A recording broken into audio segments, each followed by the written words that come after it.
Shalom, shalom, les bien-aimés dans le Seigneur. Nous vous saluons tous au nom puissant de notre Seigneur Jésus-Christ de Nazareth. Nous sommes bel et bien à notre rendez-vous de ce soir à l'école des disciples de Jésus-Christ avec notre thème « Voici mon serviteur ». Nous voulons connaître qui est ce serviteur-là que l'Éternel lui-même présente dans le livre d'Ésaïe 42, 1 jusqu'à 9. L'Éternel est en train de présenter un serviteur, mais qui est ce serviteur? Aujourd'hui, tout le monde est devenu serviteur de Dieu. Il y a tellement de cacophonies, il y a tellement de complications. Nous voulons connaître, voilà pourquoi il y a la présence de cet homme de Dieu qui est là, le docteur David et Jean-Alain Moutamba, qui est avec nous.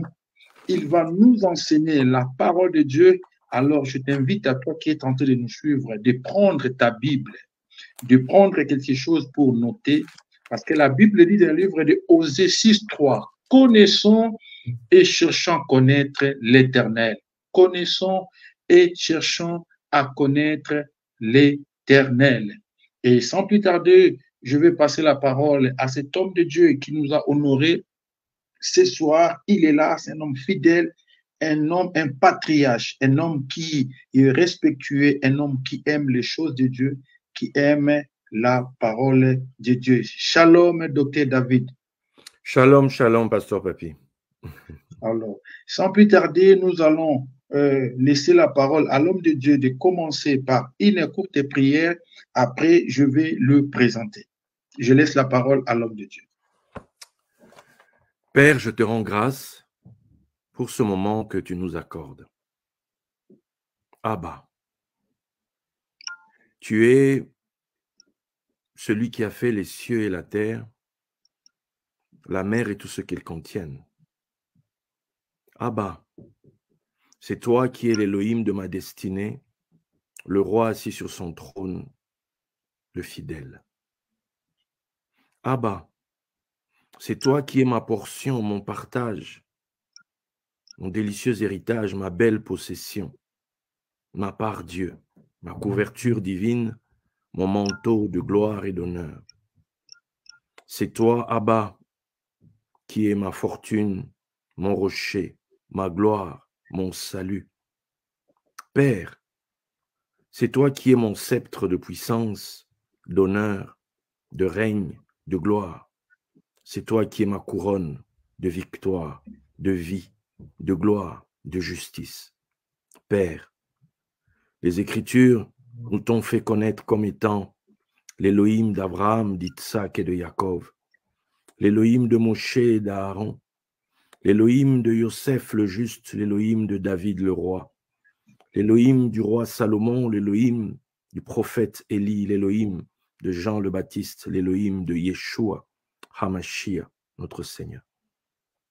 Père, à qui te comparerai-je, toi qui es l'unique, toi qui demeures le même d'âge en âge, de génération en génération. Oui, tu es celui qui était, celui qui est en train d'être et celui qui vient. Père, tu es celui qui fait miséricorde, à qui tu fais miséricorde. Tu es celui qui fait grâce, à qui tu fais grâce. Tu es le miséricordieux, le compatissant, le riche en bonté, le lent à la colère. Toi qui fais grâce aux humbles et qui résistes aux orgueilleux. Abba, tu es le juste juge, le juge des vivants et des morts, celui qui abaisse, celui qui élève, celui qui fait descendre dans le séjour des morts, celui qui en fait remonter, celui qui fait mourir, celui qui fait vivre, celui qui fait naître, celui qui fait mourir, celui qui appauvrit, celui qui enrichit, celui qui mène en esclavage et celui qui mène à la seigneurie. C'est toi, Seigneur, qui fais la plaie et qui la panse.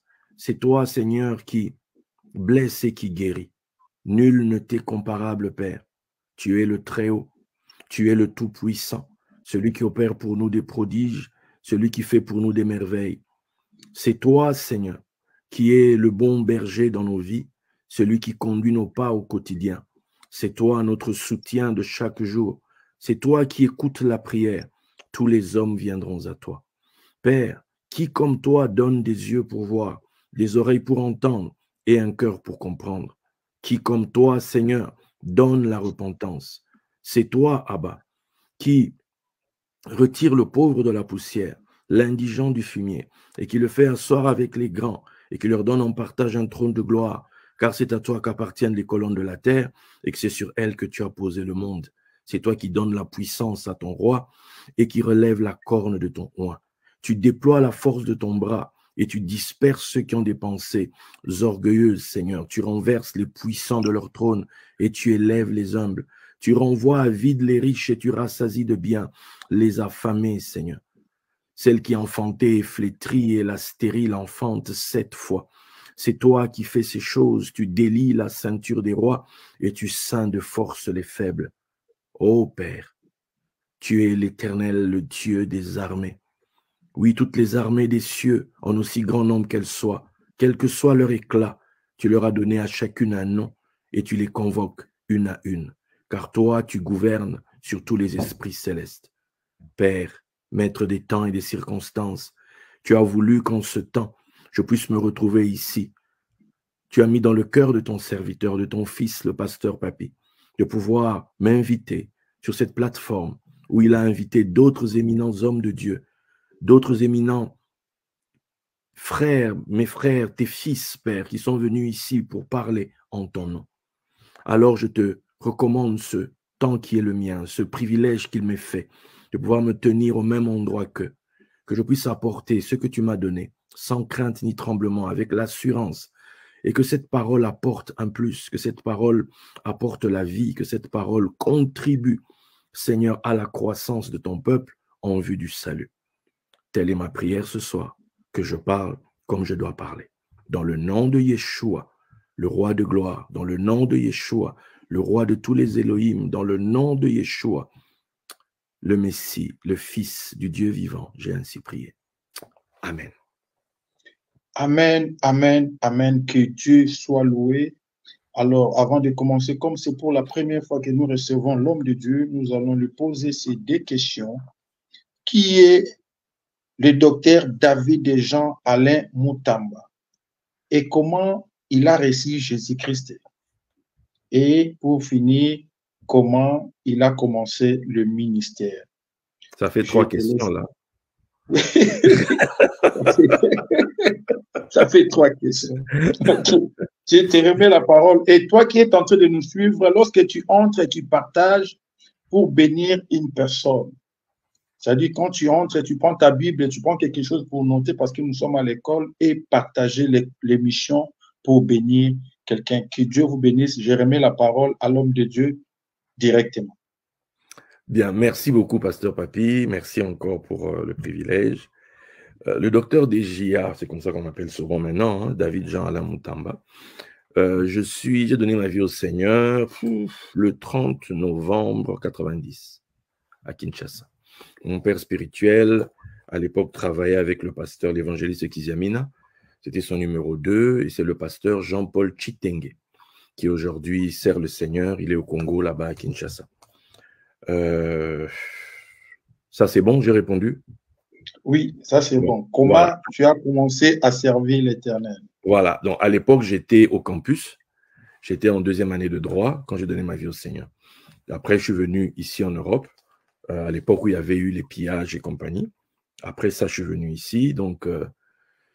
je devais faire des études de droit, mais je ne sentais pas... Je commençais à sentir dans mon cœur que mon avenir était avec Dieu. Donc, je vivais des choses un peu bizarres, genre, tu es dans l'amphithéâtre, dans l'auditoire, pendant que le prof donnait cours, je me voyais à sa place, mais en train de prêcher. Donc, j'ai vécu des choses un peu compliquées qui ont fait qu'au bout du compte, j'ai résolu de répondre à l'appel de Dieu et que ma vie allait être que servir Dieu. Bon, au début, je n'y connaissais rien. Le Seigneur m'avait dit, quand je me suis consacré à lui, qu'il allait m'instruire.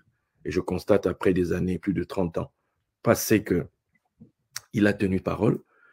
Et j'ai lancé mon premier programme. Je considère que c'est là vraiment que j'ai commencé, on va dire, le ministère. Hein.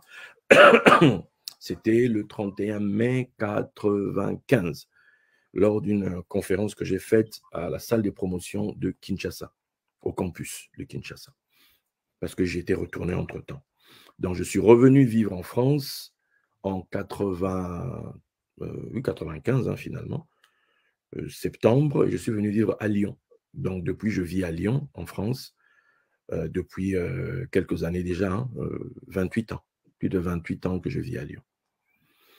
Donc, dans le ministère, j'ai été oint par l'archevêque Mia Léon de Côte d'Ivoire le 2 février 2002 à Abidjan en tant que prophète. Le 12 août 2012, donc 10 ans après, j'ai été élevé au rang de docteur par l'archevêque général Albert Kankienza à Kinshasa. Donc voilà ce que je peux en donner en résumé comme ça. Entre-temps, je sers le Seigneur. Ici, j'ai commencé, aujourd'hui le ministère s'appelle Cafriel, ministère international, depuis l'année dernière, mais depuis pratiquement depuis début 2006 que j'ai commencé sous mon propre, on va dire, label DGA ministère international, c'est depuis 2006. Voilà. Mais tu es toujours dans des avions, toujours dans des avions. Non, ça c'est la légende, ça c'est la légende, ça c'est la légende. Okay. Amen. Nous te laissons la parole, l'homme de Dieu, si tu peux commencer. C'est une façon, parce qu'il y a beaucoup de gens, quand on leur pose la question, nous voyons des Melchisedec aujourd'hui, quelqu'un qui sort de nulle part, ils n'ont pas l'histoire. Voilà pourquoi l'école des disciples a besoin de gens comme vous.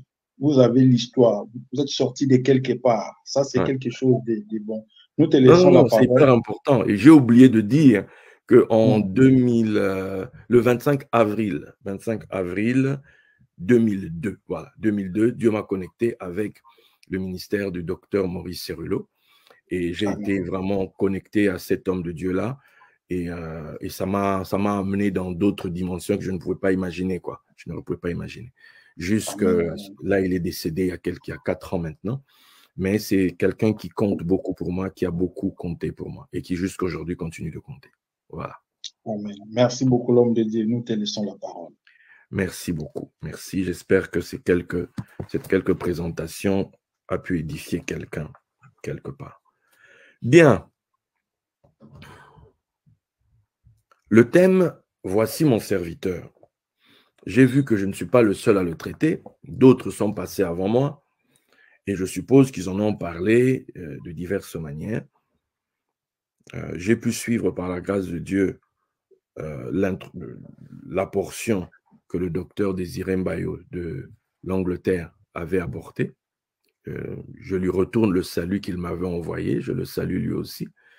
Je sais aussi qu'il va y avoir le docteur Kama qui va aussi intervenir. Après, il y aura aussi, je suppose que c'est comme ça que tu as mis les choses, à moins que ce soit dans l'autre sens, mais il y aura aussi le président de l'APCM. Le président, notre président. Le docteur Lévy, qui va passer aussi. Donc, sincèrement, je n'ai pas la position la meilleure. Je suis dans une posture inconfortable parce que ceux qui vont venir derrière aussi, c'est des montagnes. Donc, je suis un peu là au milieu. Je vais essayer de faire ma place, de jouer un peu des épaules, donc pour poser ce que le Seigneur m'a donné.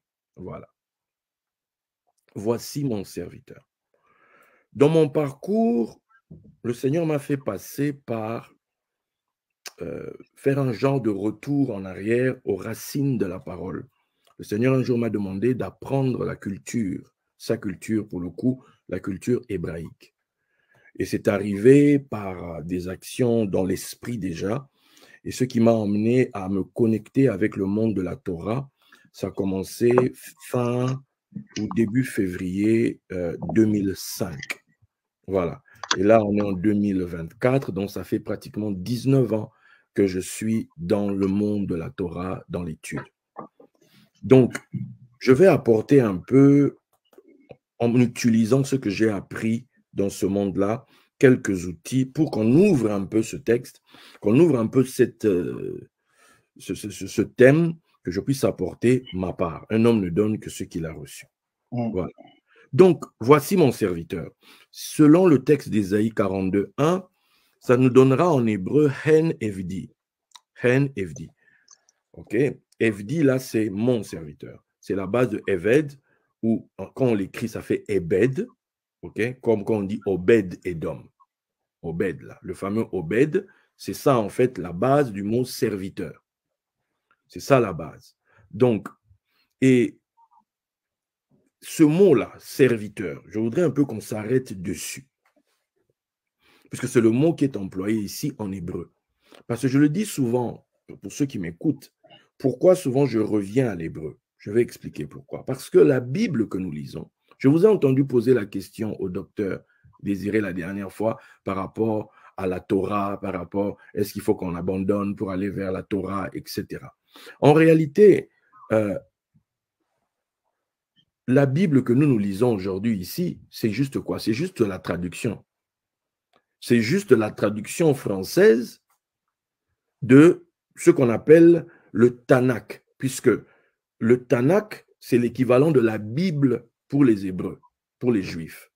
Dans le Tanakh, on retrouve quoi? On retrouve le T, c'est la Torah. Torah, c'est quoi? On traduit souvent, on dit loi. Non, Torah, c'est pas loi. Torah, c'est enseignement. Torah signifie enseignement. C'est la signification première. Torah, ce sont les 5 premiers livres de la Bible, c'est-à-dire de Genèse jusqu'à Deutéronome. Donc, et moi qui lis la Bible en français, et l'autre qui le lit dans sa langue initiale, on lit les mêmes textes en fait. Ce n'est pas quelque chose de différent.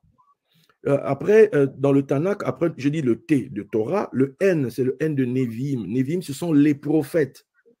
Et les prophètes, ça commence avec, il y a 8 livres, ça commence avec Josué.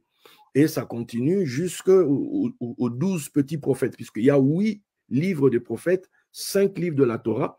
Et puis après, on a ce qu'on appelle les Ketuvim, ou les hagiographes, c'est-à-dire les autres écrits. Ça porte aussi le nom, parce que c'est de psaumes, parce que les psaumes, c'est le plus gros livre des hagiographes. Et ça, on retrouve ça dans la Bible. Jésus parle de ça dans Luc 24, où il dit « Commençons par Moïse ». Et après, les prophètes et les psaumes, il leur dit dans toutes les Écritures ce qui le concernait. Donc, cette répartition de l'Écriture est reconnue, c'est comme ça. Donc, quand quelqu'un dit Torah, ce n'est pas un monde différent.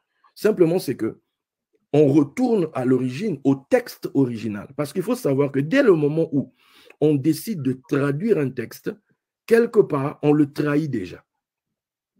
On trahit déjà le texte original. Parce que l'hébreu, un mot hébreu peut être traduit de 3, 4, 5 manières différentes. Un même mot peut vous dire aller, peut aussi vous dire rentrer. Maintenant, il faut savoir comment le lire et pourquoi. Celui qui traduit, prenez par exemple des traductions anglaises, vous allez voir qu'il y a des choses qui ne sont pas similaires avec le français. Pourquoi? Parce que les gars ont traduit d'une certaine manière. Et le gars qui traduit, quelque part, nous emprisonne dans une certaine logique. La sienne, il veut nous conduire que dans sa direction. Donc, c'est pourquoi moi, dans mon parcours, Dieu m'a fait remonter comme le saumon. J'ai remonté la rivière dans le sens inverse pour aller à l'origine, pour comprendre qu'est-ce que les gars voulaient véritablement dire. Donc, sur ce, Eved ou Ebed, c'est donc serviteur. C'est aussi ce mot qui est utilisé pour parler d'esclave. Donc, quand on dit mon serviteur, on peut aussi dire mon esclave. Bon. Alors qu'on va vraiment entrer dedans, mais il faudrait déjà qu'on clarifie quelque chose. L'Ancien Testament, si on doit l'appeler comme ça, la Torah nous présente un homme qui est Adam. L'Adam quand il est créé. L'Adam est créé hors d'Éden et on l'emmène en Éden pour faire quoi? Pour servir. En Éden, Adam vient servir, c'est un serviteur. Et on appelle la Torah que nous lisons là, on appelle ça la Torah d'Adam. Or, Paul va nous dire que Adam, c'est la chair, etc. OK? Bien. Pourquoi je vous dis ça? Parce que la relation que nous avons avec Dieu, je veux dire le plus élevé dans l'Ancien Testament, l'homme est présenté comme le serviteur de Dieu. Dieu recherche un serviteur. C'est-à-dire, on présente un serviteur. Tandis que quand on vient dans le Nouveau Testament, on présente plutôt un fils. C'est la relation du Fils qui va être mise en avant. Ça, j'en parlerai d'ici que je termine mes 3 jours. Mais aujourd'hui, on va s'appuyer sur le serviteur, parce que ce texte d'Ésaïe 42 est aussi cité dans le Nouveau Testament, où on nous dit que c'était pour que s'accomplisse Ésaïe 42, que Jésus faisait telle chose et telle chose.